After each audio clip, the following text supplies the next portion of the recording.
Hallelujah. आइए हम जल्दी से प्रभु के वचन में चलेंगे।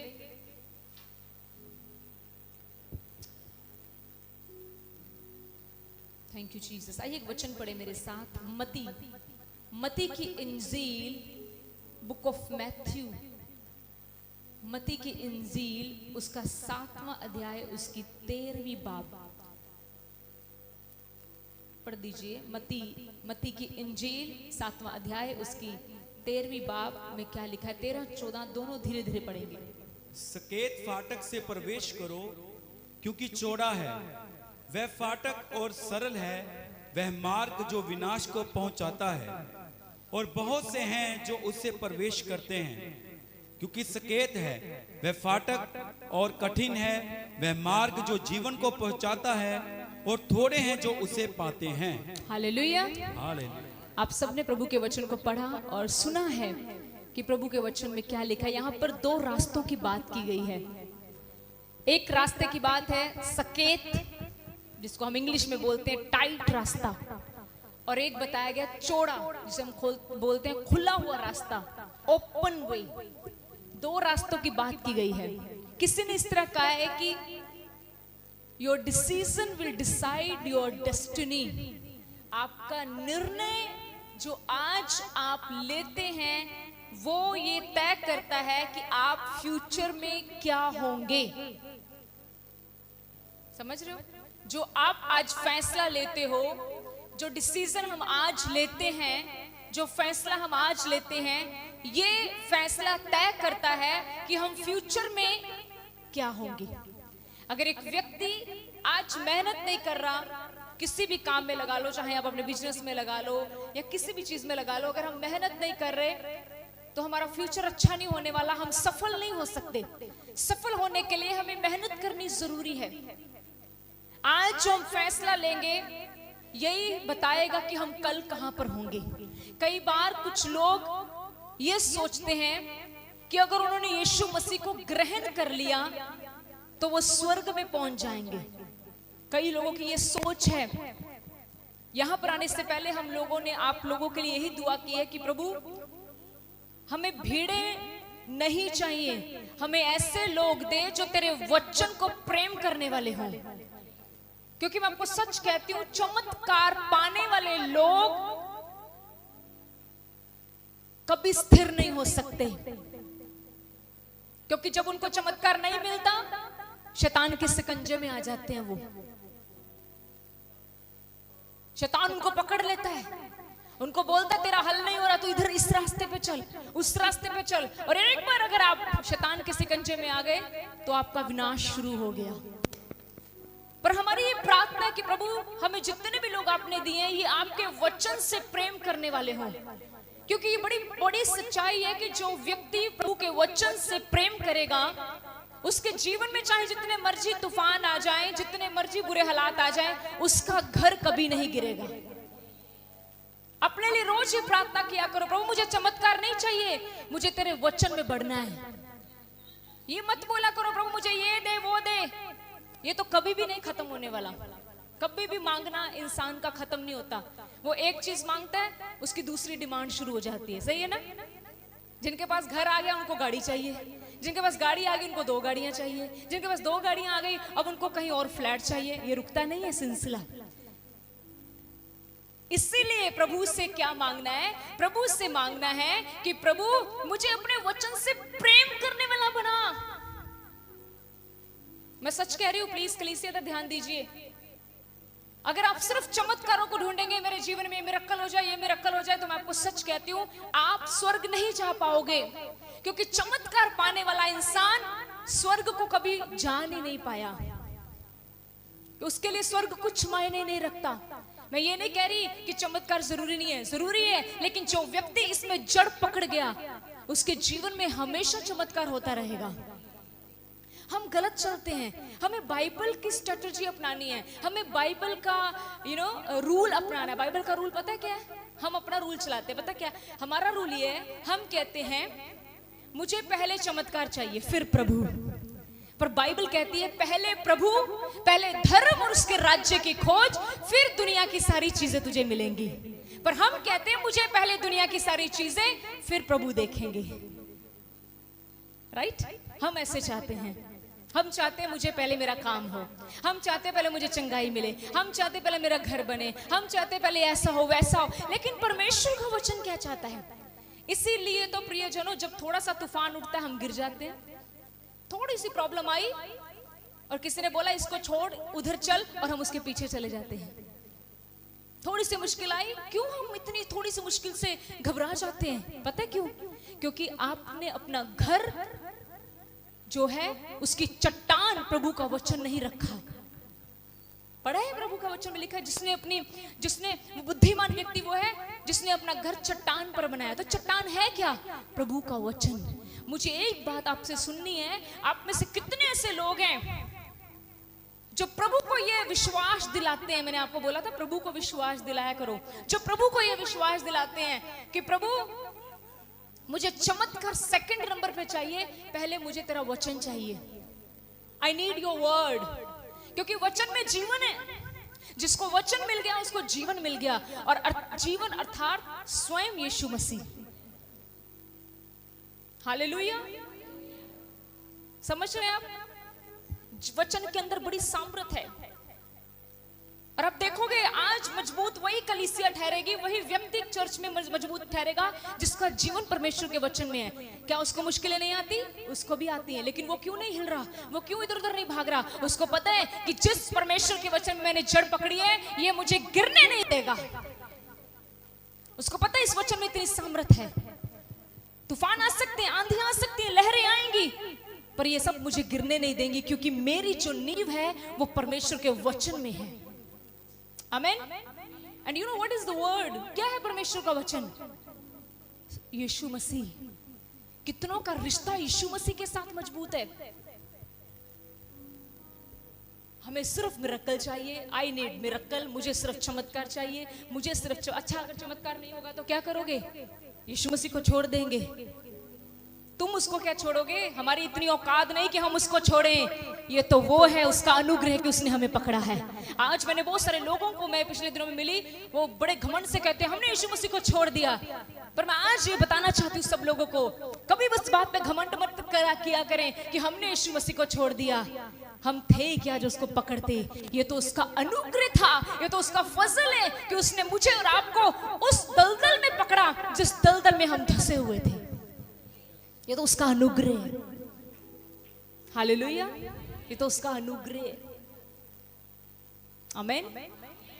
अब आप देखो, आप डिसाइड करो, फैसला लो कि मुझे चमत्कार चाहिए कि मुझे उसका वचन चाहिए। You decide. आप डिसाइड करो। मैंने बोला आपका फैसला आपका डेस्टिनी तय करेगा। समझ रहे हो? आपका आज का फैसला ये तय करेगा कि आप फ्यूचर में कहां होंगे। आज जो लोग चमत्कारों के पीछे भाग रहे हैं कि सिर्फ हमें चमत्कार चाहिए, हमें यीशु मसीह के साथ और यीशु मसीह के वचन के साथ कोई लेना देना नहीं है, वचन के समय उनको नींद आती है। They are just searching the hand of pastor. वो सिर्फ पादरी का हाथ ढूंढते हैं कि पादरी हम पर हाथ रख दे। माफ कीजिएगा, ऐसे लोगों का स्वर्ग में कोई जगह नहीं है। किनकी जगह है स्वर्ग में? ਜਿਹੜੇ ਯਿਸੂ ਦੇ ਲਈ ਜੀਂਦੇ ਤੇ ਜਿਹੜੇ ਯਿਸੂ ਦੇ ਲਈ ਮਰਦੇ ਐ, ਉਹਨਾਂ ਦੀ जगह स्वर्ग दे विच। हालेलुया। समझ रहे हैं? आज कलीसिया हम आपको उत्साहित कर रहे हैं। एंड टाइम्स में आप बहुत कुछ संसार में चल रहा है। वचन में जड़ पकड़ो प्लीज। इतनी जड़ पकड़ लो परमेश्वर के वचन में। मैं आपको विश्वास दिलाती हूँ, जो भी व्यक्ति आज इस शाम के समय, चाहे आप ऑनलाइन हैं, चाहे आप चर्च में बैठे हैं, इस वचन को सुन रहे हैं, कि अगर आपका जीवन परमेश्वर के वचन में जड़ पकड़ा हुआ, मैं कहती हूँ मृत्यु भी आपको हिला नहीं पाएगी। कोई हालात आपको हिला नहीं पाएगा। मजबूरन हालातों को आपसे डरकर भागना पड़ेगा। पर जिस व्यक्ति की जड़ इसमें ना हुई, उसका घर आज भी गिरा, कल भी गिरा। आप देखते हो कई लोग चर्च में नजर आते हैं, 1 हफ्ता, 2 हफ्ते, 3 हफ्ते, 5 हफ्ते, उसके बाद नजर नहीं आते। ये इसका क्या मतलब है? आपको पता है एक्चुअली में वो आए क्यों? They just came for the miracle. वो चमत्कार के लिए आए, और चमत्कार तो मेरी जेब में नहीं है। मेरी जेब तो है लेकिन इसमें चमत्कार नहीं है कि मैं क्या बोलते हैं इसको, एक लिफाफा निकालूंगी और बोलूंगी ए इधर इधर, ए ले तू चमत्कार ले अपना। हालेलुया। मैंने इन दिनों में प्रभु के वचन के साथ स्टडी कर रही हूँ, और प्रभु ने मुझे ना एक बात बार बार दोहराई, सिर्फ एक बात प्रभु मुझे बार बार दोहरा रहा है, एक ही बात, मैं मन को परखता हूं, मैं मन को परखता हूं। अपने पड़ोसी को बोलो, वो मन को परखता है। आपका पड़ोसी कोई नहीं, इसको बोल दो, अगली को बोलो, वो मन को परखता है। हाल मैंने सच में बोला, मैं इन दिनों में जब बाइबल का अध्ययन कर रही हूँ तो परमेश्वर बार बार एक बात, मैं मन को परखता हूँ। आपको सच पता है वो मन को परखता है? क्या हम मन परखते हैं? हम परखते हैं? बोल दो। नहीं परखते, तभी तो लोग हमारे साथ धोखा कर जाते हैं, राइट? हालेलुया। पर धन्यवाद प्रभु का, परमेश्वर साडे लड़दा है ते सानू जित दवांदा है। आमीन। अपने सेवकां दी, अपने लोकां दी कदे पिठ नहीं लगन दिंदा ओ। हालेलुया। जिदे नाल ओ खलो जांदा ओदी ते कदी हार ही नहीं हो सकदी। आमीन। हालेलुया। हम मन को परखते किसी के? नो, बट बाइबल में ये परमेश्वर के बारे में लिखा है, मैं मन को, मैं दिल को परखते का मतलब पता क्या होता है? चेक करता हूं। I'll check, मैं चेक करूंगा तुम्हारा दिल। और फिर मैं सोचती हूँ प्रभु, ये 3 हफ्ते तेरे घर में आया, 4 हफ्ते आया, 5 हफ्ते आया, 6 महीने आया, 6 साल आया, ये क्यों नहीं टिक पाया? प्रभु ने मुझे बताया, जब मैंने इसका मन परखा तो इसका मन मेरे सामने साफ नहीं निकला। आमीन। अब मेरी बात को ध्यान से सुनिए। चमत्कार क्यों नहीं हुआ? फिर क्यों नहीं हुआ चमत्कार? चमत्कार इसलिए नहीं हुआ क्योंकि मेरा मन साफ नहीं था। आमीन। अगर आपका मन साफ है, अगर आप प्रभु के साथ बड़ी पवित्रताई के साथ चल रहे हो, अभी मेरा तो वचन शुरू नहीं हुआ मेरा। अभी आज बड़े दिनों के बाद मैं वीरवार की सभा में आई हूं, आज टाइम लूंगी। हालेलुया। बोले यीशु मसीह के नाम की। समझ रहे हैं आप? वचन में जड़ पकड़नी है। कहां पकड़नी जड़?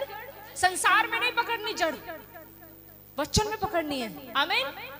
आपका आज का फैसला चुनाव करेगा कि आप कल कहां होंगे।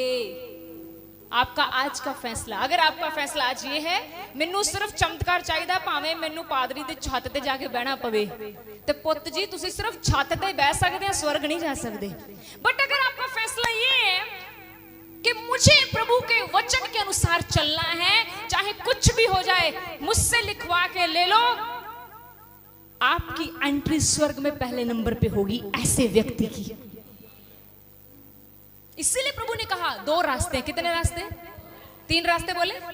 कितने रास्ते?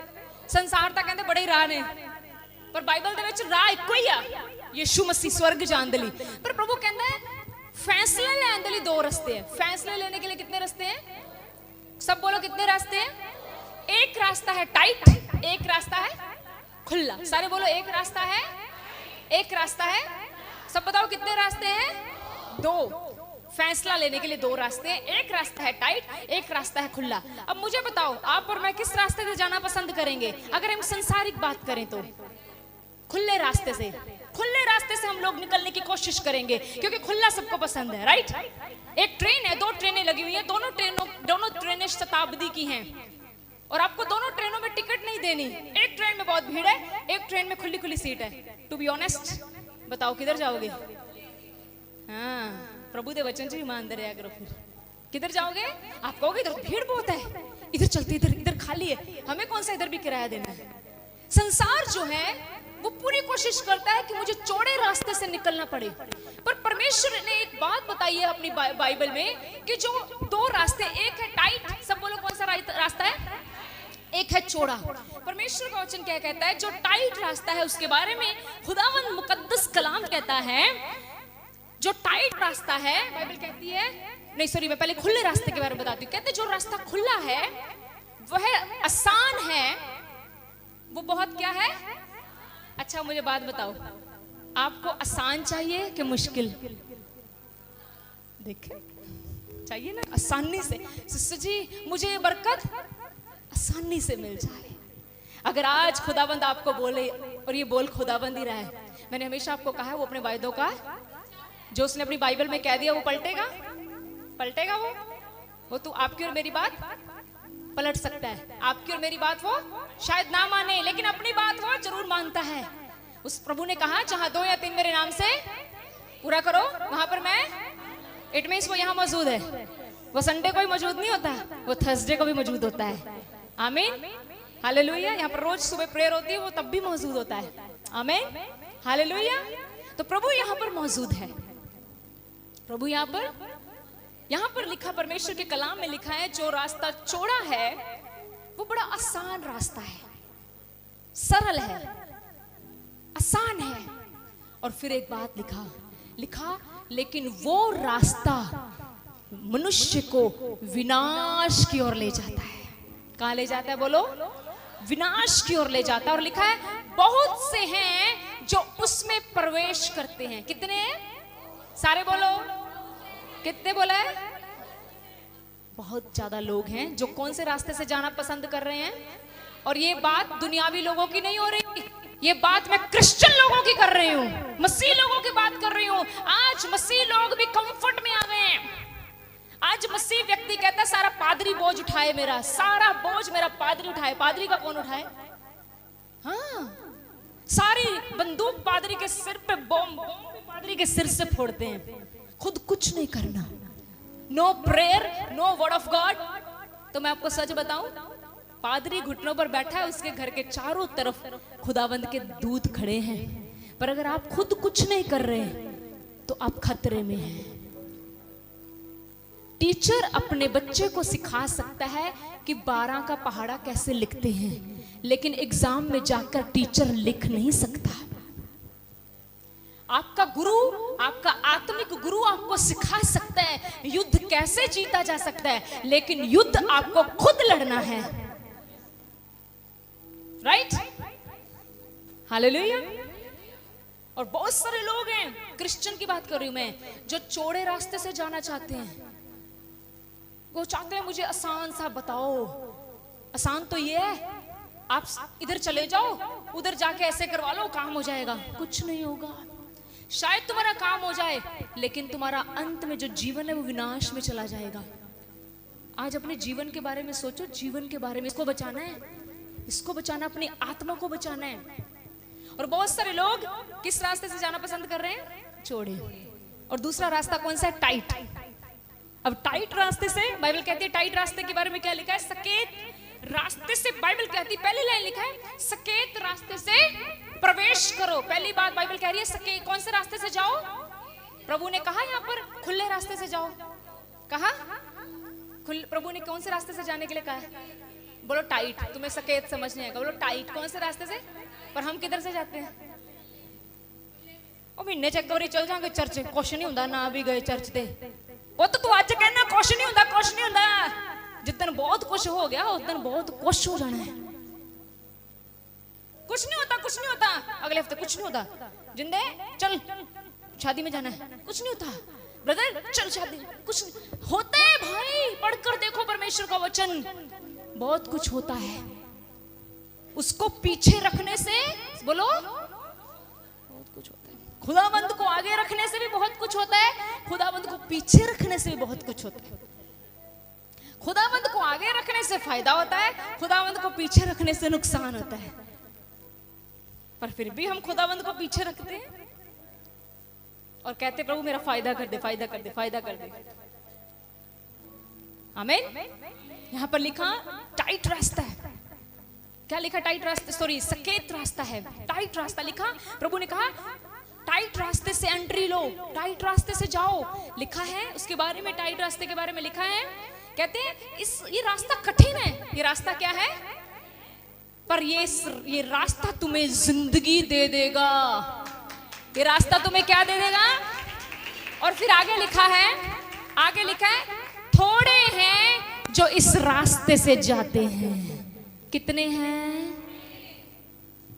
ज्यादा किधर जा रहे हैं? और किन की बात कर रहा है वचन? मसीह लोगों की। असि सोचते हैं आ वचन तो मेरे ग्वांटी ने लिखा और मैं तो टाइट रास्ते से निकल रहा हूं। मैं बताती हूं आपको, मैं इसका प्रकाशन लेकर आई हूं प्रभु यीशु मसीह से। प्रभु कहता है ये मसीहों के लिए। आज बहुत सारे मसीह टाइट रास्ते को छोड़कर खुले रास्ते से निकल रहे हैं। तो क्या है खुला रास्ता? कोई प्रार्थना नहीं, कोई खुदाबंद के साथ रिश्ता नहीं, कोई वचन नहीं, कोई बंदगी नहीं, अपनी मर्जी का जीवन। ये है खुला रास्ता। और अंत में किधर पहुंचा देगा ये सब? विनाश को। टाइट रास्ता कैसा है? कठिन है। टाइट रास्ता कैसा है? खुदा दे चरना च बैठना कठिन है भाई। 2 घंटे बैठना खुदा के चरणों में, सब बोलो, सच बोलो ना, ये सच्चाई बता रही हूँ। कई लोगों की ये बात है, सच्चाई है। वो कहते हैं हम चर्च में 2-3 घंटे बैठ जाते हैं, घर हम 5 मिनट नहीं बैठ सकते। कठिन है। और कोई इंसान कठिन रास्ते की तरफ जाना ही नहीं चाहता, पर ये कठिन रास्ता तुम्हें जिंदगी दे देगा। ये कठिन रास्ता तुम्हें यीशु से मिलवा देगा। ये कठिन रास्ता तुम्हें एक दिन स्वर्ग पहुंचाएगा। आज जिस रास्ते से तुम गुजरना नहीं चाहते, बाइबल कहती है उसी रास्ते से गुजरो। वो रास्ता कौन सा है? टाइट वे। वो रास्ता है प्रभु यीशु मसीह के वचन के ऊपर चलने वाला रास्ता। हालेलुया, हालेलुया, बोले यीशु मसीह के नाम की। अब मैं तुम्हें कुछ बातें लिख कर लाई हूं, मैं बताती हूँ क्या क्या चलेगा इसमें। अगर आप लोगों को या मुझे इस टाइट रास्ते में से गुजरना है, तो मुझे करना क्या क्या होगा? जो यहाँ लिखा है ये बहुत खतरनाक है। अगर आप कर सकते हैं तो आपका स्वागत है टाइट रास्ते में, और अगर आप इस रास्ते पर चल पड़े तो आपको जीवन मिलेगा। Yes, hallelujah. सबसे पहली बात, अपनी इच्छाओं को मारो। सबसे पहली बात, अपनी इच्छा वो तो मरती नहीं। मेरे तो घर में भी मेरी चलती है, मेरी ऑफिस में भी मेरी चलती है, चर्च में भी मेरी चलती है, हर जगह मेरी चलती है। तेरी घर में चलती होगी, चर्च में चलती होगी, मोहल्ले में चलती होगी, स्वर्ग में नहीं चलेगी, क्योंकि स्वर्ग में केवल एक की चलती है, उसका नाम यीशु मसीह है। आमीन, हालेलुया। सबसे पहले अपनी इच्छाओं को मारो, अपनी मर्जियों को मारो, अपनी मर्जी को चेक किया करो, क्या मेरी मर्जी खुदावंद की मर्जी से मैच खा रही है? क्या ये जो फैसला मैंने लिया है या खुदावंद के साथ ये मैच खा रहा है? सबसे पहली बात, अगर आपको इस टाइट रास्ते में चलना है, आपको अपनी मर्जी को मारना होगा। आपकी मर्जी है मैं रात को कार्टून देख के सोऊं, मैं रात को फिल्म देख के सोऊं, मारो इसको। मेरी मर्जी है मैं रात को 1 बजे चिकन खाऊं, मारो इसको, नहीं तो तुम्हें मार देगा ये चिकन। अपनी मर्जियों को मारो अगर इस रास्ते से गुजरना है। अपनी मर्जियों को क्या करना है? अपनी इच्छाओं को, जो आपको सही लगता है, पहले उसको चेक करो कि क्या ये प्रभु की इच्छा से मैच हो रही है। सोचिए, कई बार आप अपनी प्रार्थना का समय किसी चीज को दे देते हैं, अब उसको मैच करो, क्या ये प्रभु को पसंद आया?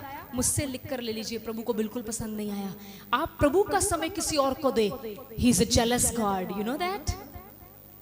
He is jealous God. He is a God who get jealousy.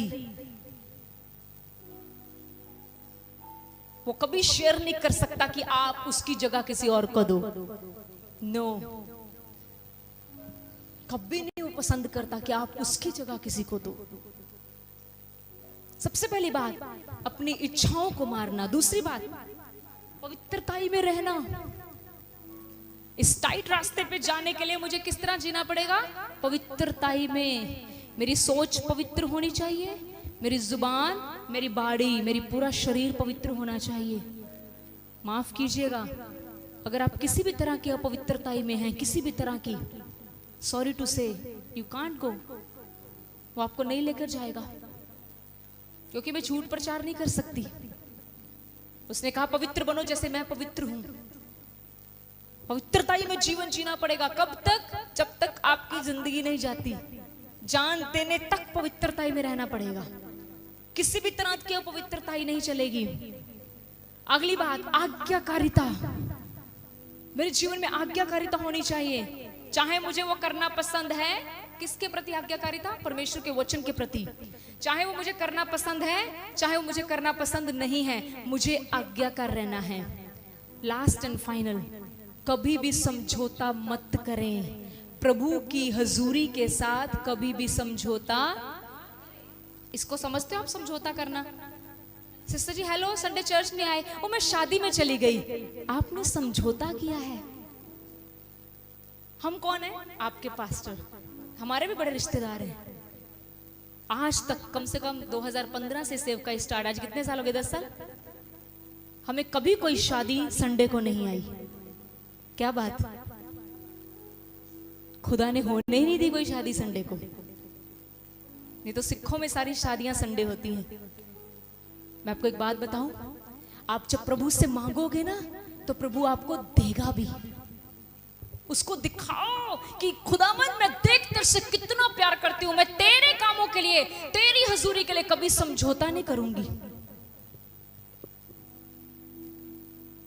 सच में कभी समझौता मत करो उसके साथ, कॉम्प्रोमाइज। कोई बात नहीं, अगली बार सही, कोई बात नहीं, कोई बात नहीं। इस तरह के बन के दिखाओ। और यही तो है टाइट रास्ते से में गुजरना। आसान थोड़े ना, कठिन है। अपनी इच्छाओं को मारना कठिन है, पवित्रता में रहना कठिन है, कॉम्प्रोमाइज करना कठिन है, आज्ञाकारिता करनी कठिन है। तभी तो प्रभु ने कहा ये रास्ता क्या है? कठिन है। ये रास्ता क्या है? बोलो, मुश्किल है रास्ता। पर फिर लिखा जो इस रास्ते पे चलेगा वो किसको पालेगा? जीवन को पालेगा। अब आप फैसला करो कि मुझे किस रास्ते पे चलना है। स्वर्ग आपको पादरी के कहने से नहीं मिल सकता। स्वर्ग आपको सिर पर हाथ लगाने से नहीं मिल सकता। अगर यीशु मसीह के साथ सदा का जीवन जीना है तो आपको उसके वचन को मानना होगा, उसके वचन का आदर करना होगा। प्रभु ने 2 रास्ते आज हमारे आगे रख दिए हैं। प्रभु ने कहा चुनाव तुम्हारा है, सकेत करना है या चौड़े रास्ते से गुजरना है। चौड़े रास्ते से गुजरना है या टाइट रास्ते से गुजरना है, फैसला हमारा रहेगा। क्योंकि प्रभु ने कभी जबरदस्ती नहीं की, लेकिन प्रभु ने इतना बता दिया ताकि हम में से कल को कोई प्रभु को कहे ना प्रभु मेरे साथ ऐसा क्यों हुआ। प्रभु ने कह दिया कि जो रास्ता टाइट है, मुश्किलें आएंगी इस रास्ते पे चलते हुए, तेरे को खुद की इच्छाएं त्यागनी पड़ेंगी, लेकिन याद रखिए ये रास्ता तेरे को जीवन दे देगा। लेकिन अगर तू चौड़े रास्ते से गुजरना चाहता है, तेरे को कोई मुश्किल नहीं आएगी। स्टार्टिंग में नहीं आएगी, पर अंत में शैतान ऐसे चपेड़े मारता है, ऐसी चपेड़े मारता है, इंसान को कहीं पानी पीने रहने नहीं देता वो। मैं सच बोल रही हूं। और फिर ऐसे व्यक्ति को परमेश्वर भी नहीं बचाता, क्योंकि परमेश्वर कहता है जब मैंने तेरे ऊपर अनुग्रह किया था तूने उस अनुग्रह को पहचाना नहीं। आज हम पर अनुग्रह है। आज हम प्रभु से ये प्रार्थना करें कि परमेश्वर मेरी मदद कर कि मैं सकेत रास्ते से चल सकूं। मेरी मदद कर परमेश्वर, जो तुझे पसंद नहीं है उसको छोड़ दूं। सिर्फ गाने से नहीं मैं तुझको पसंद आऊं मत, ये गाना गा के बैठ जाने का मतलब नहीं है। ये गाना जो हम गाते हैं ये हमारी जिंदगी का एक प्रार्थना निवेदन होना चाहिए कि प्रभु मैं आपको पसंद आ जाऊं, मेरे काम आपको पसंद आ जाएं और मेरी मदद करो कि मैं इस टाइट रास्ते से गुजर सकूं। आमीन, हालेलुया। कौन से रास्ते से गुजरना है? टाइट रास्ते से। और जब हम इस रास्ते से गुजरेंगे अंत में हमें क्या मिल जाएगा? जीवन मिल जाएगा। और वो जीवन सदा का जीवन होगा यीशु मसीह के साथ। आमीन, हालेलुया।